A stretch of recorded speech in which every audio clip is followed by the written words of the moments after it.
Salam jemaat Tuhan terkasih dalam nama Tuhan Yesus Kristus, di mana kita akan mendengarkan firman Tuhan hari ini. Bahwa sebelum kita mendengarkan firman Tuhan, marilah kita berdoa. Bapa Surgawi, terima kasih Tuhan buat kasih penyertaan bagi kami, kasih karunia bagi kami, sehingga kami beroleh kasih kemurahan daripada Tuhan, sehingga kami dapat beraktivitas, melakukan segala sesuatu, dan setiap langkah yang melangkah kami itu semua dari berkat kemurahan Tuhan. Terima kasih Bapa. Kami mengucap syukur atas hidup kami, bahwa tentunya Engkau masih memimpin kami, melihara kami, berkati kami setiap usaha pekerjaan kami, aktivitas kami, bahkan sandang pangan Tuhan berkati. Tuhan, kami sangat berterima kasih. Kami sangat bersyukur bahwasanya Tuhan tidak pernah meninggalkan kami. Terima kasih Bapa, terima kasih hanya di dalam nama Tuhan Yesus. Haleluya, haleluya. Amin. Kita mengambil dalam kitab Matius 6 ayat 19 sampai ayat yang ke-21. Jika Bapak Ibu Saudara-saudari yang punya Alkitab, silakan buka Alkitab, dan yang punya handphone silakan buka di Android. Judul perikop yang diberikan LAI itu hal mengumpulkan harta. Bunyi ayat 19. Janganlah kamu mengumpulkan harta di bumi ngengat dan kerap merusakkannya dan pencuri membongkar serta mencurinya. Tetapi kumpulkanlah bagimu harta di surga ngengat dan kerap tidak merusakkannya dan pencuri tidak membongkar serta mencurinya. Ayat yang ke-21. Karena di mana hartamu berada, di situ juga hatimu berada. Di mana saya sini mengangkat tema yaitu larangan bagi umat Tuhan. Saudara yang dikasihi Tuhan Yesus Kristus, membaca kebenaran ini seharusnya sebagai orang percaya, sebagai anak-anak Tuhan, kita harus sungguh-sungguh menyadari bahwa ada larangan Tuhan, ada peringatan Tuhan, supaya anak-anak Tuhan tidak lagi memikirkan perkara-perkara dunia. Karena dengan mengatakan janganlah kamu mengumpulkan harta di bumi, artinya ini merupakan sebuah perintah dan juga peringatan keras bagi hidup kita. Sebab dengan bersusah payah mengumpulkan harta di bumi, akhirnya harta tersebut pun akan hilang dan tidak abadi. Saudara, sebagai gambaran firman Tuhan katakan, di bumi ngengat dan karat merusaknya dan pencuri membongkar serta. Perhatikan baik ini, bahwa sebuah kebenaran yang sangat luar biasa. Sebab kalau kita mau memikirkan kebenaran ini dengan hati yang nurani, yang jujur, kita akan mengerti bahwa saat kita berdiri lelah berusaha mengejar apa yang menjadi keinginan hati, yaitu mengumpulkan sebanyak mungkin harta kekayaan, pada akhirnya semuanya itu adalah sia-sia. Ketika engkau mengumpulkan banyak harta, engkau mengumpulkan dengan jerih payahmu, tetapi itu hanyalah sia-sia.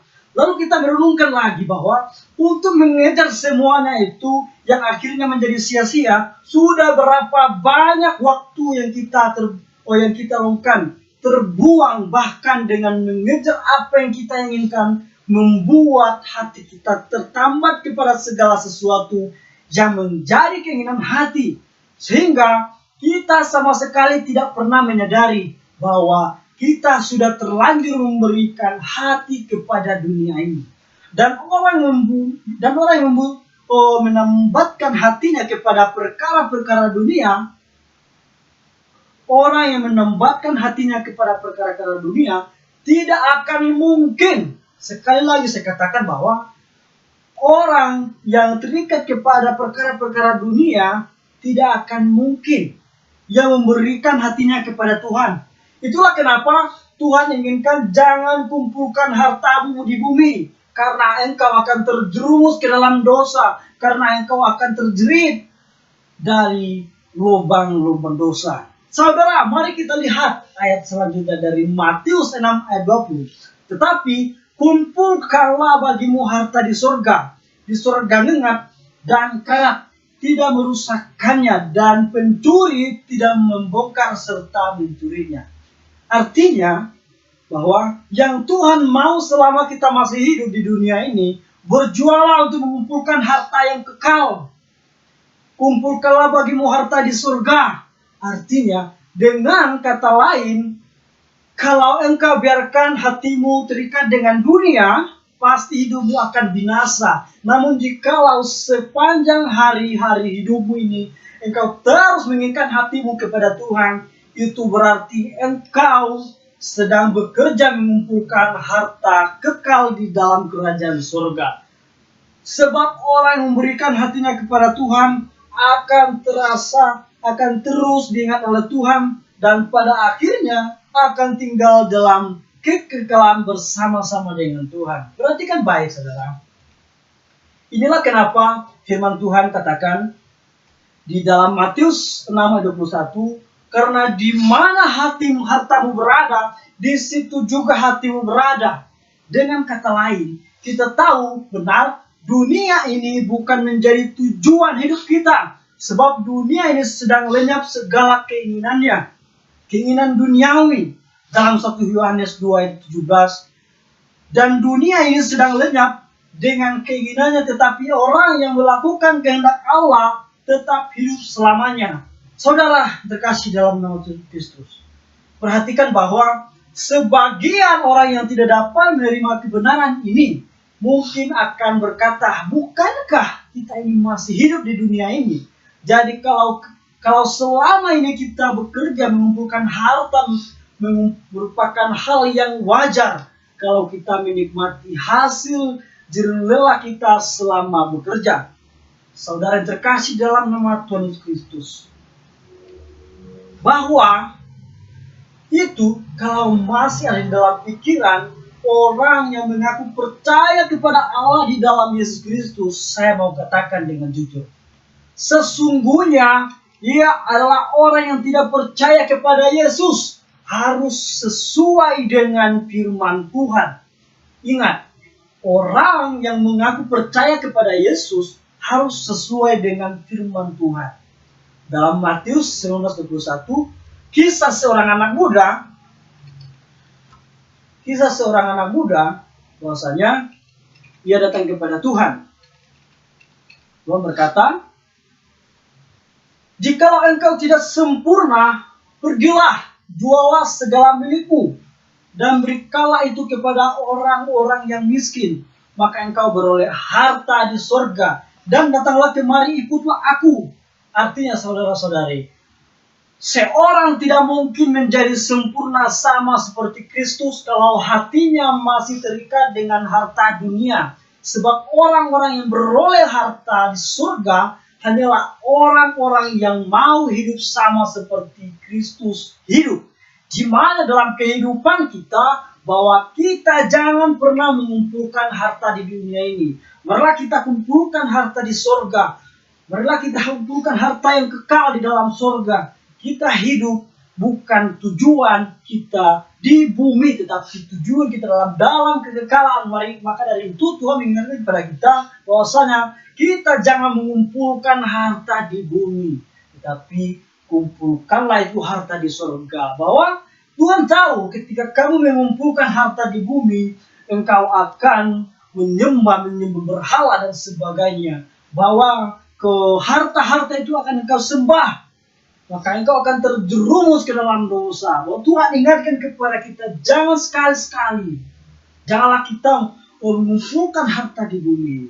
Saudara yang dikasihi oleh Tuhan Kristus, menjalani sebuah cara hidup yang sempurna, yaitu hanya mau melakukan kehendak Bapa di surga.